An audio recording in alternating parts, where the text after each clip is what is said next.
बच्चों good morning. अभी तक हम लोगों ने भौतिक जगत के बारे में पढ़ा है।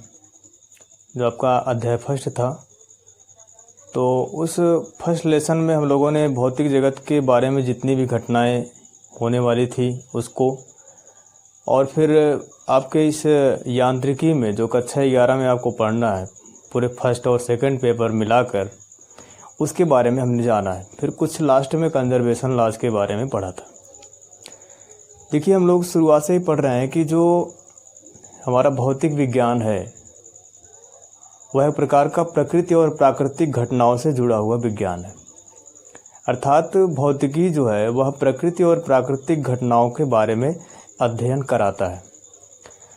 ऐसी बहुत सारी घटनाएं होती हैं। उन सभी घटनाओं को देखने के लिए हमें कुछ भौतिक राशियों की आवश्यकता होती है, और ऐसी स्थिति में हम लोग अपने ज्ञानेंद्रियों का उपयोग करते हैं, जिससे हम ये पता कर सकते हैं कि कौन सी घटना किस तरीके से हो रही है।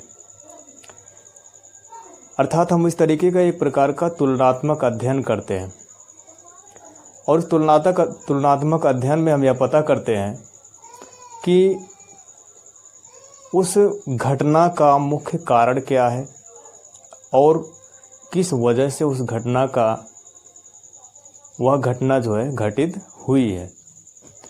इन सभी घटनाओं को जानने के लिए हम लोग मापन का उपयोग करते हैं, मेजरमेंट का प्रयोग करते हैं, और मेजरमेंट करने के लिए हमारे पास यूनिट का होना आवश्यक है, मात्रक का होना आवश्यक होता है। क्योंकि मापन एक तरीके का तुलनात्मक अध्ययन है, तुलनात्मक विधि है, तो ये स्पष्ट करा देता है कि जब भी किसी प्रकार का किसी भी भौतिक राशि में मापन की क्रिया होगी, तो वहाँ पर स्पष्टतया हम ये मान के चलेंगे कि वहाँ पर तुलनात्मक कार्य किया जा रहा है। अर्थात दो भौतिक राशियों को एक दूसरे से कंपैरिजन किया जा रहा है।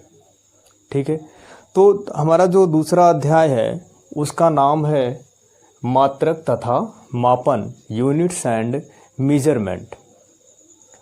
इसको पढ़ने से पहले हमें ये जानना होगा कि इसका एप्लीकेशन क्या है, वास्तव में हमें इसको पढ़ने की क्या ज़रूरत है। तो हम लोगों ने पढ़ा है, या हम लोगों को पहले से पता होगा कि दैनिक जीवन में ऐसी बहुत सारी घटनाएं होती हैं, जैसी बहुत सारी चीज़ें हम लोग देखते हैं जहाँ पे मापन का उपयोग होता है। हर एक पहलू में जहाँ भी देखेंगे वहाँ मापन का एप्लीकेशन हमें ज़रूर देखने को मिलता है।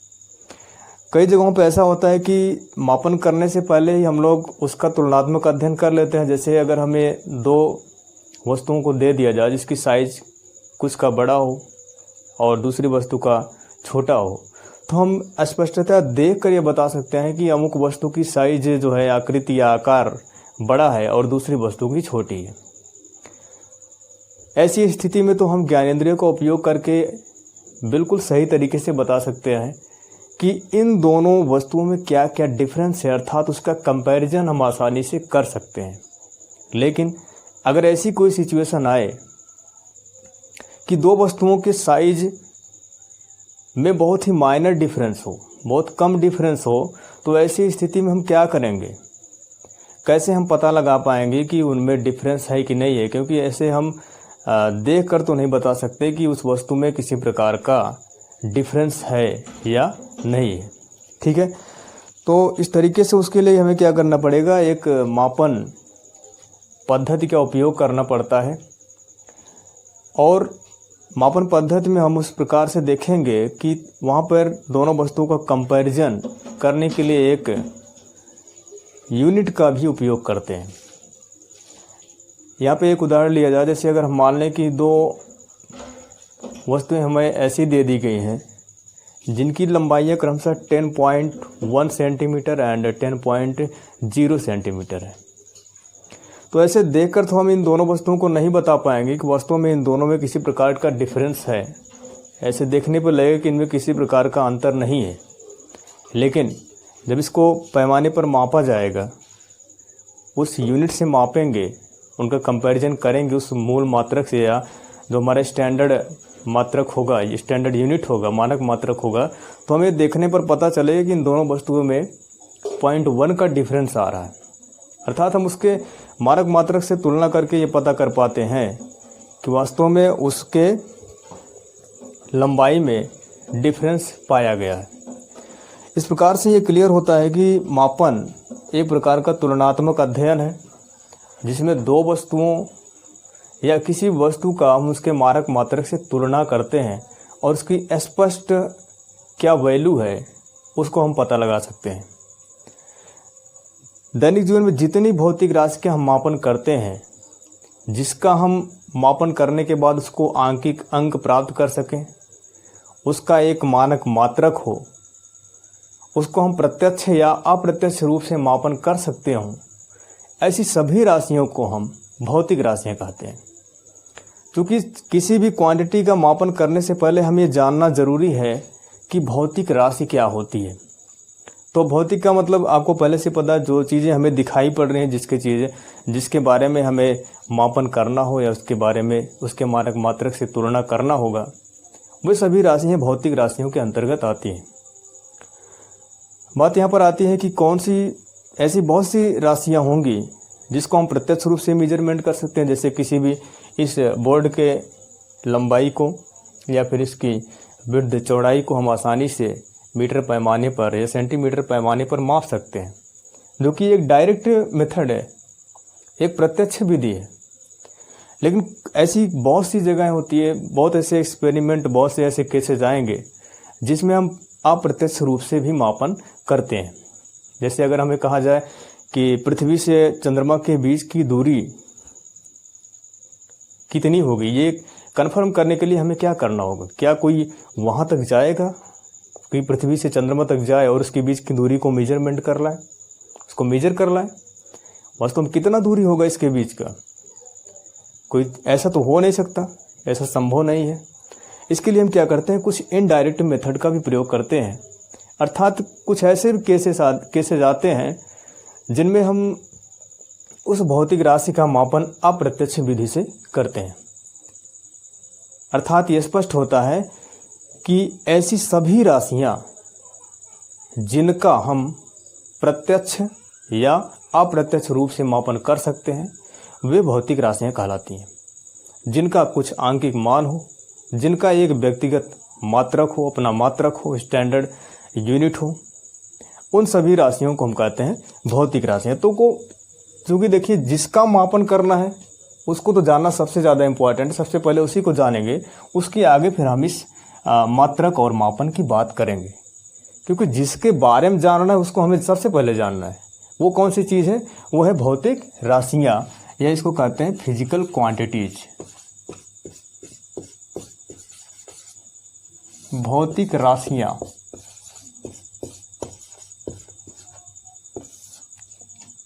इसको कहते हैं फिजिकल क्वांटिटीज।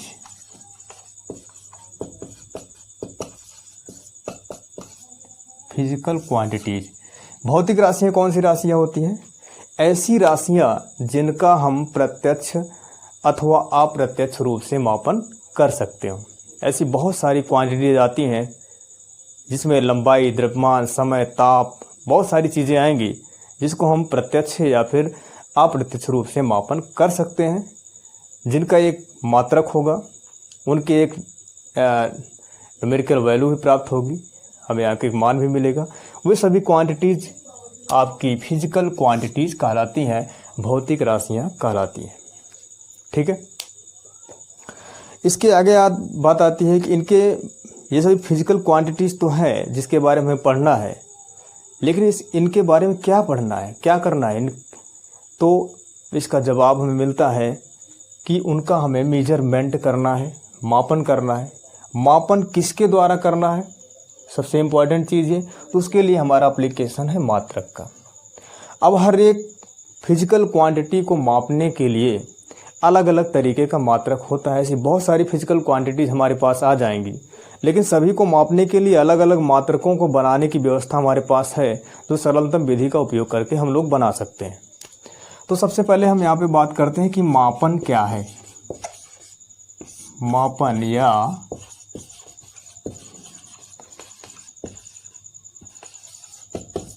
मेजरमेंट। मापन या मेजरमेंट। तो शुरुआत में ही बताया गया कि मापन क्या है। मापन एक प्रकार का तुलनात्मक विधि है या किसी भौतिक राशि का उसके मानक मात्रक से तुलना करना ही मापन कहलाता है। कोई भी फिजिकल क्वांटिटी हो उसके लिए हम एक स्टैंडर्ड यूनिट की बात कर लेते हैं। स्टैंडर्ड यूनिट से उसका कंपैरिजन कराते हैं दूसरी भौतिक राशि का और उससे पता कर लेते हैं कि इस राशि की वैल्यू कितनी होगी।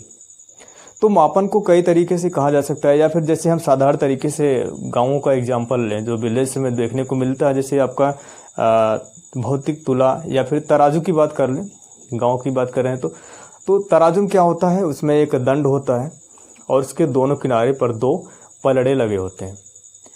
उन पलड़ों में से एक पलड़ों में हम बाट को रखते हैं जो हमारा स्टैंडर्ड मानक है। जैसे किसी वस्तु का वेट हमें करना होगा, उसका द्रव्यमान पता करना होगा, तो हम क्या करते हैं, एक पलड़े में उस वस्तु को वेट करने के लिए रख दिया जाता है और दूसरे पलड़े में हम उसके स्टैंडर्ड यूनिट को या मानक मात्रक को, जिसको हम किलोग्राम के रूप में 5 किलोग्राम 10 किलोग्राम इत्यादि के रूप में रखते हैं। फिर उन दोनों का कंपैरिजन कराते हैं, तुलना करते हैं, तौलते हैं उसको। ठीक है, इसमें देखिए जो सबसे इम्पॉर्टेंट फैक्ट निकल के आ रहा है यह है कि इसमें से दो जो आपकी भुजाएं हैं, उन भुजाओं में से दो पलड़ों में जो आपका देखा जाए तो एक पलड़े में ज्ञात राशि हमारा स्टैंडर्ड यूनिट है और दूसरे में अज्ञात राशि है। तो हम क्या कर रहे हैं, एक ज्ञात राशि का दूसरे अज्ञात राशि से तुलना कर रहे हैं या फिर एक भौतिक राशि का उसके मानक मात्रक से तुलना कर रहे हैं। यही आपका मेजरमेंट कहलाता है। किसी ज्ञात राशि का दूसरे अज्ञात राशि से तुलना करना ही मापन कहलाता है। या किसी भौतिक राशि का, यहाँ पे चूंकि मास की बात की गई, द्रव्यमान की बात की गई, तो यहाँ पे फिजिकल क्वांटिटी मास का आएगा। ठीक है, उस भौतिक राशि का या किसी भौतिक राशि का उसके मानक मात्रक से तुलना करना ही मापन कहलाता है। ठीक है, अब यहाँ पे देखिए हम कहीं भी किसी भी तरीके का मापन करेंगे, जैसे मान लीजिए अगर हमने वेट किया और किसी वस्तु का द्रव्यमान जो है वह आता है 5 किलोग्राम, द्रव्यमान आया 5 किलोग्राम, किलोग्राम भी लिख सकते हैं ऐसे। किसी वस्तु का हमने वेट किया और उसका द्रव्यमान कितना आया, 5 किलोग्राम आया। ठीक है, एक एग्जाम्पल हमने ये देख लिया। दूसरा हमने ये देखा कि हमने दो बिंदुओं के बीच की दूरी ज्ञात की। अब की बार हमारा फिजिकल क्वांटिटी बदल गया है और इस फिजिकल क्वांटिटी में हमने ले लिया है डिस्टेंस को, इसके पहले लिया था मास को। तो डिस्टेंस को मेजर करने पर हमें मिला कि दो पॉइंट जो हैं उनके बीच की दूरी, ऐसे मान सकते हैं दो पॉइंट है हमारे पास ए और बी, इनके बीच की दूरी जो हमने मापी है वो आता है मान लीजिए 15 किलोमीटर। इनके बीच की दूरी कितनी आ गई, 15 किलोमीटर। अब यहाँ पे देखिए मात्र दो एग्जाम्पल से ही हमको समझ लेना है कि कहीं भी किसी भी फिजिकल क्वांटिटी का जब भी हम मापन करेंगे तो हमें निश्चित रूप से दो अनिवार्य पक्ष प्राप्त होंगे। एक तो इसका आंकिक मान कितना होगा, यहाँ पे 5 किलोग्राम 5 मिला है उसका न्यूमेरिकल वैल्यू, और दूसरा ये मिला है हमको 15। एक तो इसका आंकिक मान मिलता है और दूसरा इसका यूनिट मिलता है। कहीं भी कोई भी फिजिकल क्वांटिटी का मेजरमेंट जब भी हम करेंगे, किसी भौतिक राशि का मापन जब करेंगे तो हमें निश्चित रूप से दो फैक्ट प्राप्त होंगे, दो तथ्य प्राप्त होंगे, जिसमें से पहला होगा आंकिक मान और दूसरा उसका मानक मात्रक या उसका मात्रक क्या होगा। तो हम सीधे सीधे कह सकते हैं कि भौतिक राशियों की मापन के दो अनिवार्य पक्ष हैं, नेसेसरी कंडीशन है, ये अनिवार्य रूप से प्राप्त होने वाले। ऐसा नहीं कह सकते कि किसी फिजिकल क्वांटिटी को हमने मेजरमेंट कर लिया तो सिर्फ और सिर्फ हमें उसका न्यूमेरिकल वैल्यू मिला, ऐसा नहीं कह सकते। उसका यूनिट होना अनिवार्य है, बिना यूनिट के वह फिजिकल क्वांटिटी अधूरी है। इसलिए हम कहते हैं कि मापन के, हम यहाँ पे कह सकते हैं इसको, मापन के दो अनिवार्य पक्ष हैं या होते हैं। मापन के दो अनिवार्य पक्ष होते हैं। ठीक है। पहला पक्ष कौन सा होता है, इसका आंकिक मान,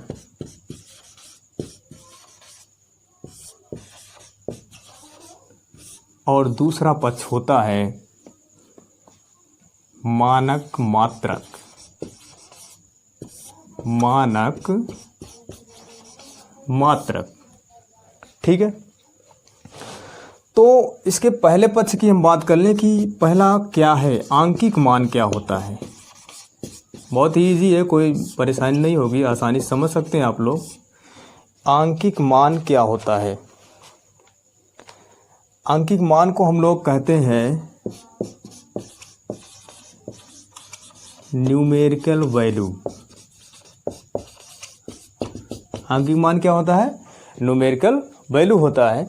ये हमें क्या बताता है, उस भौतिक राशि का परिमाण कितना है, अर्थात यह जो है मैग्नीट्यूड को दर्शाता है, मैग्नीट्यूड को बताता है कितना मैग्नीट्यूड इसका है, अर्थात इसमें मानक मात्रक कितनी बार शामिल है। जैसे यहाँ पर अगर हमें मानक मात्रक किलोग्राम माना है तो किलोग्राम यहाँ पे इस भौतिक राशि में 5 बार शामिल है, 1 + 1 + 1, या इसको डिवाइड करके भी देख सकते हैं कितनी बार शामिल है, तो इससे हमें पता चल सकता है। तो आंकिक मान क्या है, यह उस भौतिक राशि के परिमाण को दर्शाता है, परिमाण या मैग्नीट्यूड, यह उस भौतिक राशि के परिमाण को दर्शाता है, इसे हम कहते हैं आंकिक मान। जैसे मान लें कोई फिजिकल क्वांटिटी हमारे पास, हमने 2 एग्जाम्पल यहाँ पे लिया था, एक मास का दूसरा डिस्टेंस का। तो हम ये मान लें कि कोई फिजिकल क्वांटिटी हमारे पास है Q, और इसका जो न्यूमेरिकल वैल्यू आता है मेजरमेंट करने पे N है, और इसका मात्रक यूनिट है U। तो लिख सकते हैं Q = N × U, वही चीज़ है, physical quantity = numerical value multiplied by unit या स्टैंडर्ड यूनिट। या फिर इसको ऐसे से कर सकते हैं कि इसका न्यूमेरिकल वैल्यू कितना होगा, तो N = इसको स्मॉल q या कैपिटल Q कुछ भी ले सकते हैं, कोई समस्या नहीं, स्मॉल q कर लें तो Q/, हो जाएगा U। अर्थात आंकिक मान यह बताता है कि उस भौतिक राशि में उसका मानक मात्रक कितनी बार सम्मिलित है। अगर इसका हम कंपैरिजन, इसके भौतिक राशि का इसके मानक मात्रक से तुलना करें, डिवाइडेंड क्या बताता है, उसका कंपैरिजन करने की बात करता है। जब भी भाग देने की प्रक्रिया की बात होती है तो ये बताता है कि यहाँ पे उसकी कंपैरिजन किया जा रहा है या फिर तुलना किया जा रहा है। तो उस फिजिकल क्वांटिटी को जब हम उसके मानक मात्रक से तुलना करते हैं तो हमें उसके मैग्नीट्यूड अर्थात न्यूमेरिकल वैल्यू का मान पता चलता है। या फिर आंकिक मान वह बताता है, ये एक चूंकि देखिए जो n की वैल्यू आती है ये एक प्रकार का प्योर नंबर होता है। n क्या होता है, प्योर नंबर, यह हमेशा शुद्ध संख्या होती है, जो यह बताता है कि वह भौतिक राशि या उस भौतिक राशि में मानक मात्रक कितनी बार सम्मिलित है। जैसे अगर हम मान लें कि हमारे इस मार्कर का लेंथ जो है 8 सेंटीमीटर है, तो ये कहा जा सकता है कि लंबाई का मात्रक जो सेंटीमीटर है वह इसमें मानक मात्रक के रूप में है और 8 बार सम्मिलित है। 8 बार सेंटीमीटर को मिलाएंगे या उसको डिवाइड करेंगे तो आपका आंकिक मान पता चल जाएगा। और दूसरा आपका आता है, यहाँ पे है मानक मात्रक। दूसरी बात आपकी ये निकल के आती है यहाँ से कि जब भी मापन करेंगे तो हमें निश्चित है न्यूमेरिकल वैल्यू के साथ साथ एक यूनिट भी प्राप्त होनी चाहिए, ये एक नेसेसरी कंडीशन है। मानक मात्रक इसको बोलते हैं स्टैंडर्ड यूनिट। इसमें क्या होता है, जिसमें वह भौतिक राशि मापी जाती हो वह आपका मानक मात्रक कहलाता है। लिख सकते हैं यहाँ पर, जिसमें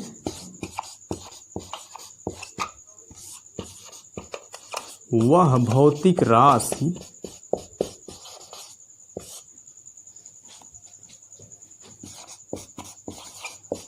मापी जाती हो, जिसमें वह भौतिक राशि मापी जाती है ठीक है, उसे हम कहते हैं स्टैंडर्ड यूनिट या मानक मात्रक। अच्छा, मानक मात्रक कहाँ से प्राप्त होता है, इसको समझना बहुत ही साधारण तरीके में। मानक मात्रक किसी भी भौतिक राशि के एक निश्चित परिमाण को मान लिया जाता है। एक निश्चित परिमाण को इस तरीके से मानना है कि वह एकदम, जिसे कहते हैं, सुस्पष्ट परिभाषित होना चाहिए, सरलता से उपलब्ध हो जाना चाहिए, जिसे प्रकृति में पुनः बहुत ही आसानी से प्राप्त किया जा सकता हो, और जिसे अंतर्राष्ट्रीय मान्यता प्राप्त हुआ हो। साथ ही साथ मानक मात्रक हमारा ऐसा होना चाहिए जिस पर ताप, दाब और अन्य बाह्य कारकों का किसी प्रकार का प्रभाव न पड़ता हो।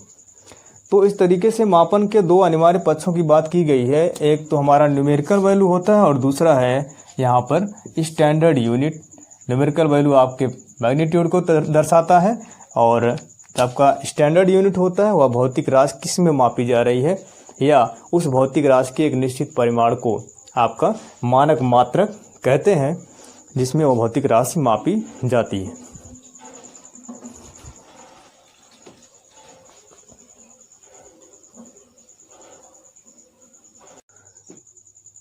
अभी तक हम लोगों ने पढ़ा कि मापन क्या होता है और मात्रक क्या होते हैं। जिसमें मापन की डिफिनेशन यह निकल के आई थी कि किसी भौतिक राशि का उसके मानक मात्रक से तुलना करना ही मापन कहलाता है, या मापन एक प्रकार की तुलनात्मक अध्ययन है। ठीक है, और मात्रक क्या होता है इसका भी हम लोगों ने अध्ययन किया था। तो इसके आगे ये देखा जाए कि जब भी किसी भौतिक राशि का मापन किया जाता है तो मापन पद्धतियों के आधार पर, किस प्रकार से आपने मापन किया है उसके आधार पर जो आपकी फिजिकल क्वांटिटीज़ हैं वो दो भागों में बांटी गई थी। एक आपका होता है मूल राशियां, एक होता है मूल राशियां, और दूसरा है व्युत्पन्न राशियां। तो सबसे पहले की बात कर लेते हैं हम लोग कि मूल राशियां क्या होती है, जिसको आप इंग्लिश में बोलते हैं फंडामेंटल क्वांटिटीज। फंडामेंटल क्वांटिटीज, ठीक है। मूल राशियां क्या होती है, क्योंकि देखिए हमें दैनिक जीवन में ऐसी बहुत सारी राशियों का मापन करना पड़ता है जिनकी संख्या बहुत ज़्यादा हो सकती है। सबके अलग अलग मात्रकों का उपयोग भी मापने के लिए करना पड़ता है। ऐसी स्थिति में हम लोग कुछ ऐसी विधियों का सिलेक्शन करते हैं कि कुछ ऐसे मानक मात्रक बना लिए जाए जिसके आधार पर अन्य सभी भौतिक राशियों के मात्रकों को हम डिराइव्ड कर सकते हो। इसी के आधार पर आपकी ये मूल राशियों की बात आती है। फिजिकल क्वांटिटीज़ का जो पार्ट है वो पहला पार्ट आपका मूल राशियां है या फंडामेंटल क्वांटिटीज़ हैं। तो मूल राशि किसे कहेंगे?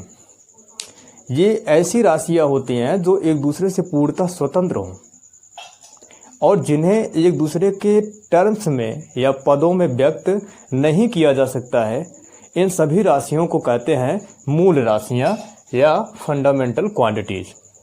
फिर से ध्यान से सुन लीजिएगा, ऐसी राशियां जो एक दूसरे से पूर्णतः स्वतंत्र होती हैं अथवा जिन्हें हम एक दूसरे के रूप में या एक दूसरे के पदों में व्यक्त नहीं कर सकते हैं, ऐसी सभी राशियों को मूल राशियां कहते हैं। मूल राशियों की संख्या जो बताई गई वह मुख्यतः 7 है, जिसमें 2 आपकी अन्य पूरक राशियां भी आती हैं।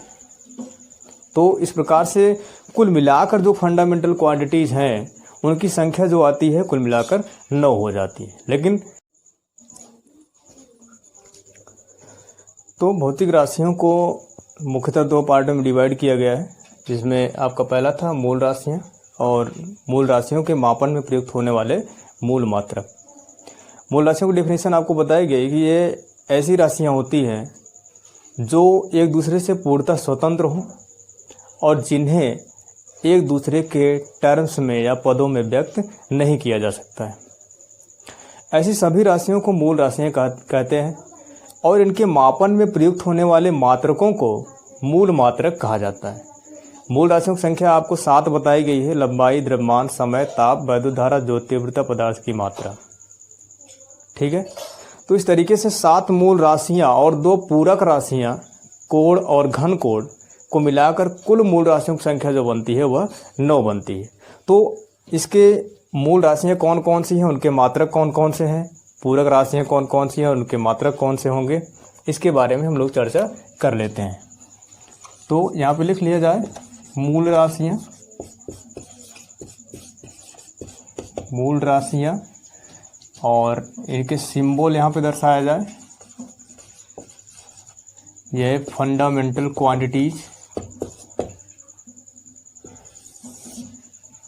सिंबल, और इनके जो फंडामेंटल यूनिट्स हैं अर्थात मूल मात्रक, फंडामेंटल यूनिट। ठीक है, इस तरीके से इसको डिवाइड कर दिया जाए, एक कॉलम सा बन जाएगा, कॉलम बनाने से आसानी हो जाएगी। ठीक है, पहली जो मूल राशि आपकी है वह है लंबाई, दूसरा द्रव्यमान, तीसरा समय, चौथा ताप, पांचवा विद्युत धारा, छठवां ज्योति तीव्रता, ज्योति तीव्रता, सातवां पदार्थ की मात्रा।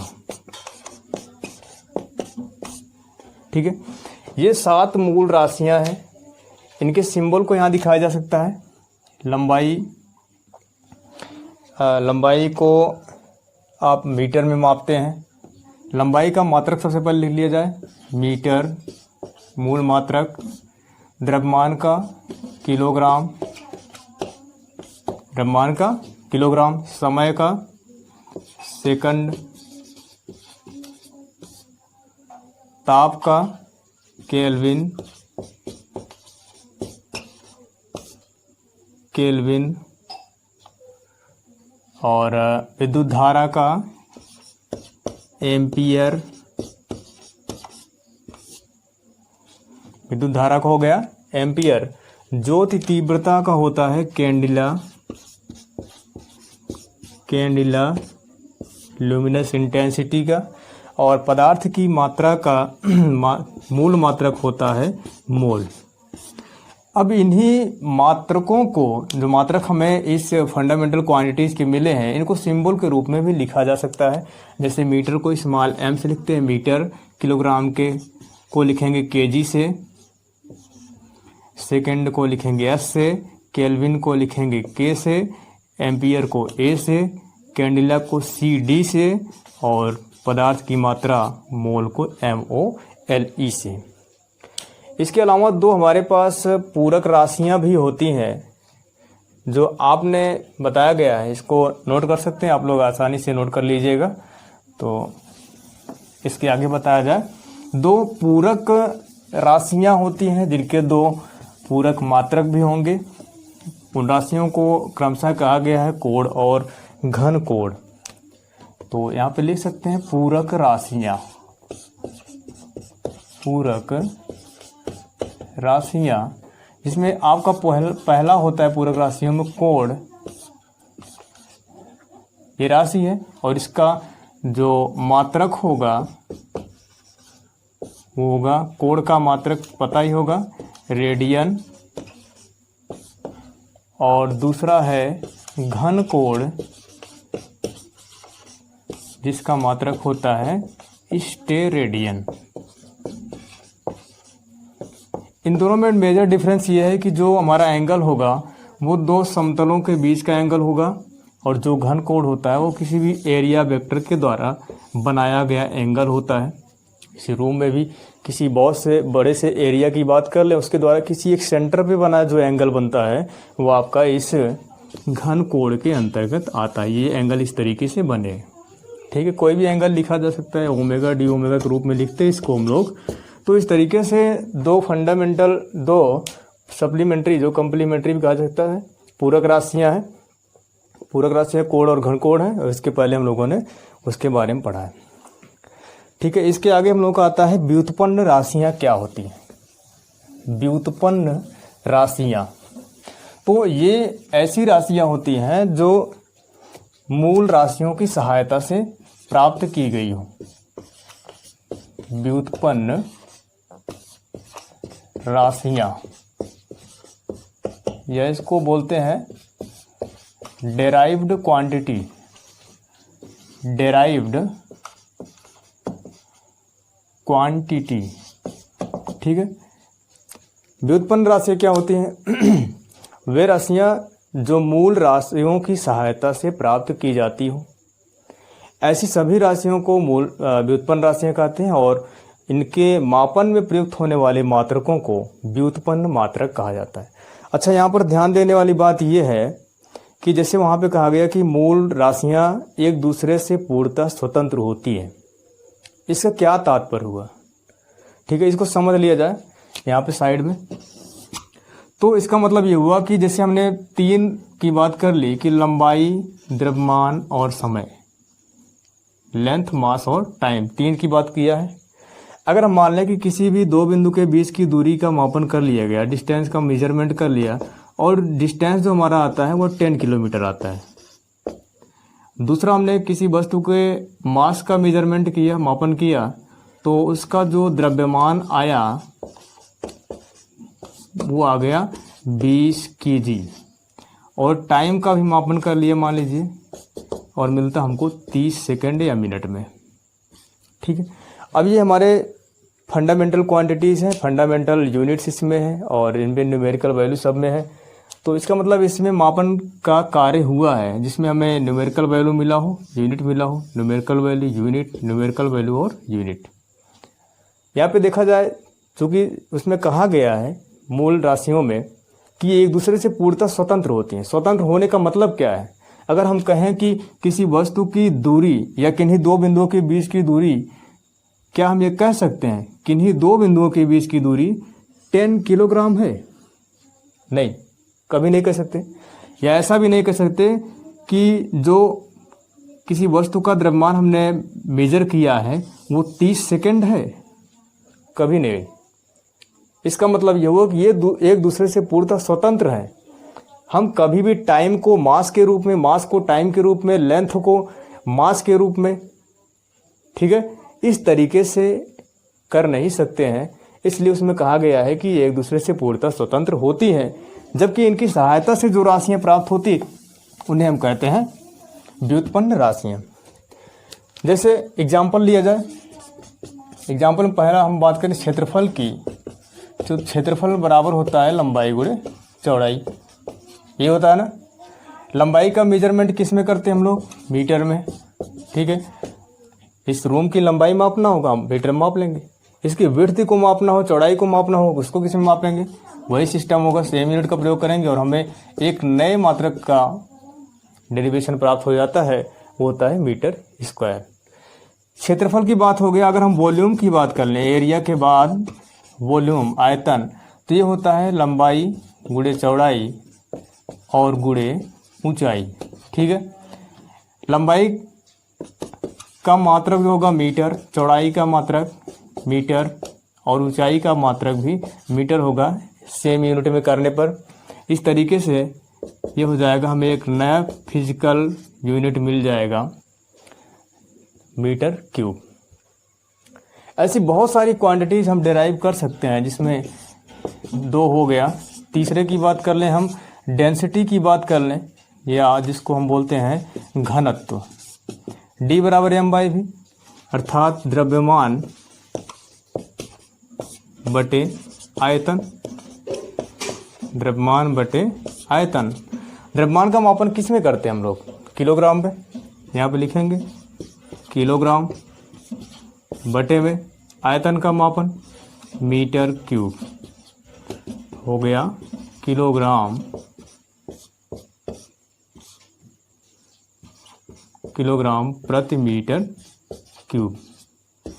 इस तरीके से हम देखते हैं कि सारी फिजिकल क्वांटिटीज एक दूसरे की सहायता से प्राप्त की गई या मूल राशियों की सहायता से प्राप्त की गई हैं, इसलिए ये मूल व्युत्पन्न राशियां कहलाती हैं। और इनके मापन में प्रयुक्त होने वाले जितने मात्रक होंगे, metre square, metre cube, kilogram per metre cube, अन्य सारे जितने मात्रक आएंगे वे सभी कहलाते हैं व्युत्पन्न मात्रक। ठीक है, इसके आगे हम लोग मापन प्रणालियां पढ़ेंगे, उसको शॉर्ट में पढ़ लिया जाए तो मापन की मुख्यतः 4 प्रणालियों का प्रचलन अपने इस सिस्टम में है, जिसमें आपका पहला होता है एमकेएस सिस्टम, जिसको बोलते हैं मीटर किलोग्राम सेकंड पद्धति। सीजीएस सिस्टम है, सेंटीमीटर ग्राम सेकंड पद्धति है। और एफपीएस सिस्टम है, जिसको फुट पाउंड सेकंड पद्धति बोला जाता है। इसके बाद आपका एसआई सिस्टम माना जाता है, जो इंटरनेशनल सिस्टम है। इंटरनेशनल सिस्टम में सभी विश्व के प्रत्येक देश में एक ही प्रकार के प्रणाली का उपयोग किया जाता है। जो आपके एमकेएस प्रणाली है वो एसआई सिस्टम के अंतर्गत आता है। एमकेएस सिस्टम में किसी वस्तु का द्रव्यमान हम किलोग्राम में और लंबाई को मीटर में, समय को सेकंड में मापते हैं। सीजीएस में वहीं पर लंबाई को सेंटीमीटर में, द्रव्यमान को ग्राम में और समय को सेकंड में मापते हैं। जबकि एफपीएस सिस्टम में क्या करते हैं, लंबाई को फुट में, द्रव्यमान को पाउंड में और समय को सेकंड में मापन करते हैं।